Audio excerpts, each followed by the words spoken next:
Bless the Lord, my soul, oh my soul, worship His holy name. Sing like never before, oh my soul, I worship Your holy name.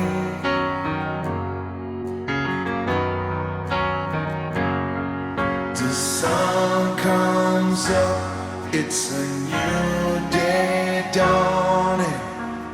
It's time to sing your song again. Whatever may pass. Why do they make the Bible so complicated?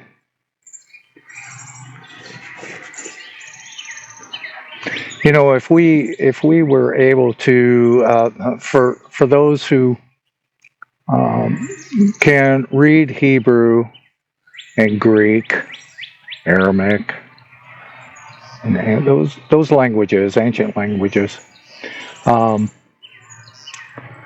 and look at the source documents of our translations in any other language than those source documents, we're going to run into some issues of translation for sure.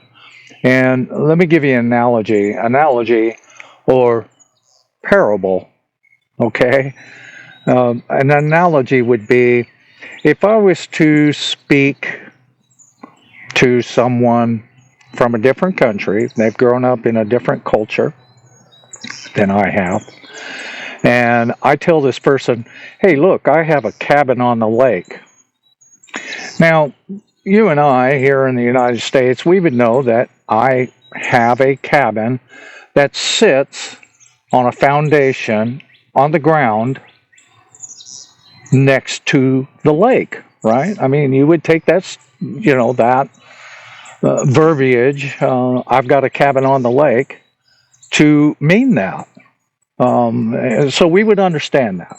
You and I would understand that. However, someone who comes from a different culture, and we tell them, hey, I got a cabin on the lake. Well, in their mind, they may think you have a cabin that is on the lake. Houseboat, some cabin pontoon thing. That may be what they would interpret when I say cabin on the lake. Now, more correctly would be, I have a cabin that sits beside the lake on the ground, and I have access to the lake. Okay, yeah, that's a lot clearer, especially to someone from a different culture who doesn't understand the nuances that we inject in our dialogue. Okay, so that's the analogy. That's the parable that I'm telling you. Parable and plain speak are two different things. Parables, our Savior, Yeshua, used parables or analogies to convey his teachings most of the time. There were times when he did plain speak. But most of the time when he's talking to people, he needed to connect with them with dialogue that they could grasp, they could understand, they could connect with. And those are called parables. And oftentimes, parables are spoken in a third person. And third person, for example, would be, I will send the Comforter. Well, he was speaking to his disciples in parable, not plain speak. So he would speak as a third person, but he's actually speaking of himself, as his spirit. He must be glorified in order to come to them as a comforter. Filled with the Father's Spirit and His Spirit with us. That's the Comforter. It's not some other entity that does things here on earth. No, it's not that. It's not another God. There's only one God. And Jesus says so anyway. He says, I go to my Father and your Father. I go to my God and your God. Well, so there's one God. Now, when Jesus is referred to as God, well, he comes from God. He's begotten from God. So, yeah, I'm part of Marvin, my dad. Doesn't mean I'm Marvin. It means that I come from his essence. I come from him. I'm begotten from him. Doesn't mean that I'm Marvin. Doesn't mean I'm a dad. I'm not his dad. He's my dad. Okay? See how this works? And that's why I don't understand why people twist, pervert, and mistranslate the Bible, oftentimes for their own benefit and for their own agenda, if you will. So be careful when you read translations and try to and try to interpret the Bible. Why would the good news be complicated? Why would the Father want that? Why wouldn't the Father want us to fully understand what He's trying to tell us and how to walk with Him? Why would He make that complicated? Why would He over-complexify these stories, these commands? Why would He do that? That doesn't make sense. So anyway, I just wanted to let you know that the Bible is not complicated. It's a very simple communication to you and me as to how to walk with the Father and to walk with our mediator, our Savior, and glorify them. Glorify them. So don't get caught up. I understand the Bible is, you have to understand the audience that these documents and these writings, these communications were addressing.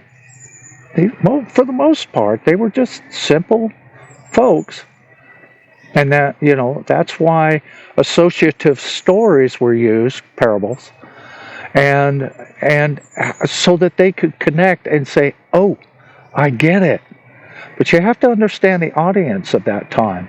Different culture, very ancient people, different rules for civilization, and the way to get it communicated and then transcribed and written down for our benefit. There's going to be issues with translations for the most part, because what we see as one word, you go back to the original Greek and then go back to how that language and dialect was used in that culture, just like the cabin on the lake analogy. You have to understand that, and you have to dig a little deeper, and not necessarily take someone's word for it. Dig for it.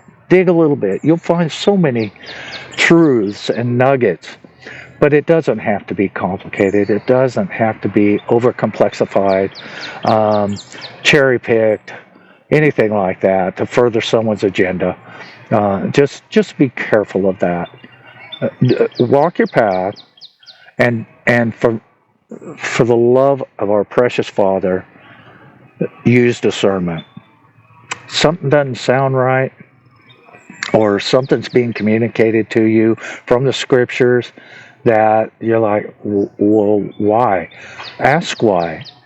or do your research. Do a little digging. Do a little digging.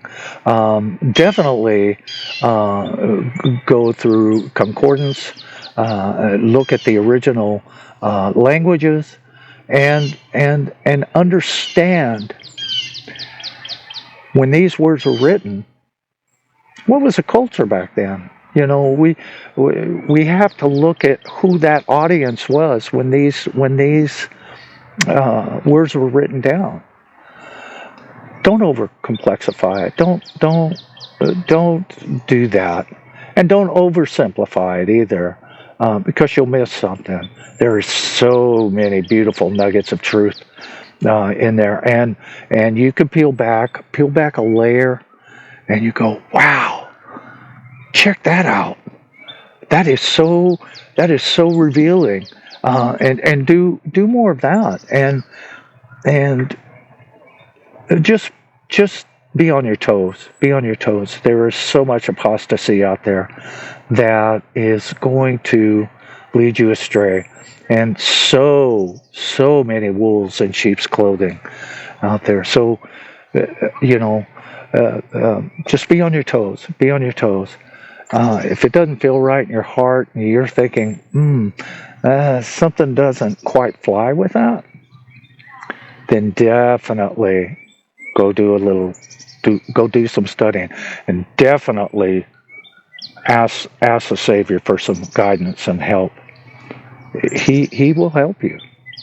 He will help you. He's here with us. He fellowships with us. He walks with us if we let him in.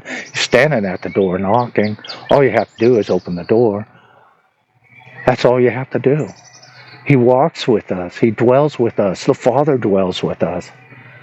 Ask. Just ask. And you'll be surprised what will be given to you. But all you have to do is ask. And search your heart when you ask. Search your heart, because you've got to be humble. We're talking about our Savior here. We're talking about our Father here. Majestic. Always give praise and always glorify. Everything you do is because of them. So always be on your toes. Be on your toes and ask for guidance, wisdom. Okay? I love you guys.